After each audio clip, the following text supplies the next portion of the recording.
హైదరాబాద్ పాతబస్తీలోని మీరాలం మండి శ్రీ మహంకాళేశ్వరి మాత ఆలయంలో ఆషాఢ మాసం సందర్భంగా అమ్మవారిని శాకంబరి దేవి రూపంలో అత్యంత వైభవంగా అలంకరించారు. వివిధ రకాల కూరగాయలు, ఆకుకూరలతో అమ్మవారితో పాటు ఆలయ ప్రాంగణాన్ని సుందరంగా తీర్చిదిద్దడంతో భక్తులు పెద్ద ఎత్తున తరలివచ్చి దర్శించుకుంటున్నారు. తెలంగాణ రాష్ట్రంలో సమృద్ధిగా వర్షాలు కురిసి పాడి పంటలు సమృద్ధిగా పండాలని, ప్రజలందరూ ఆయురారోగ్యాలతో సుఖశాంతులతో ఉండాలని ఆకాంక్షిస్తూ ఈ ప్రత్యేక పూజలు నిర్వహించినట్లు పాతబస్తీ మహంకాళేశ్వరి దేవాలయం అధ్యక్షులు గాజుల అంజయ్య తెలిపారు. ప్రతి ఏడాది శాకంబరి అలంకరణతో అమ్మవారికి ప్రత్యేక పూజలు నిర్వహించడం ఆలయ ఆనవాయితీగా కొనసాగుతుందని ఆయన పేర్కొన్నారు.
మహంకాళేశ్వరాయ నమః. గత 217 సంవత్సరాల వార్షికోత్సవం ఇవాళ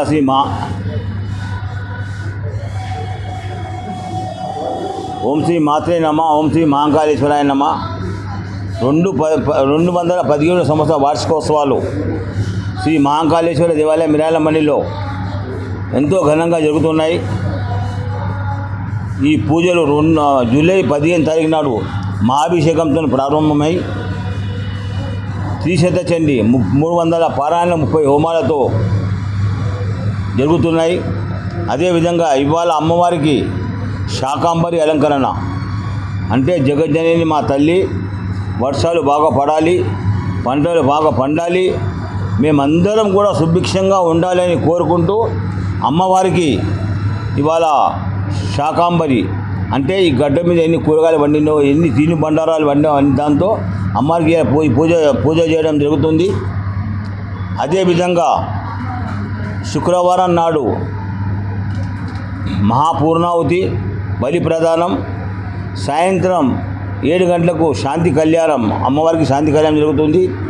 అదేవిధంగా 7 తారీఖు నాడు సాయంత్రం 8:30కి ఇక్కడ విజయవాడ శ్రీ గర్గర్గ దేవాలయం నుండి అమ్మవారికి పట్టు వస్త్రాలు తేవడం ఒక ఆనవాయితీగా ఉంది. కాబట్టి శుక్రవారం నాడు 7 తారీఖు శుక్రవారం నాడు సాయంత్రం 8:30కి ఇక్కడ పట్టు వస్త్రాలు విజయవాడ గర్గర్గ దేవాలయం నుండి చైర్మన్ గారు, ఈవో గారు, అదేవిధంగా రాష్ట్ర ఆంధ్రప్రదేశ్ దేవాదాయ శాఖ మంత్రి ఆనం రామనారాయణ రెడ్డి గారు వాళ్ళు రానున్నారు.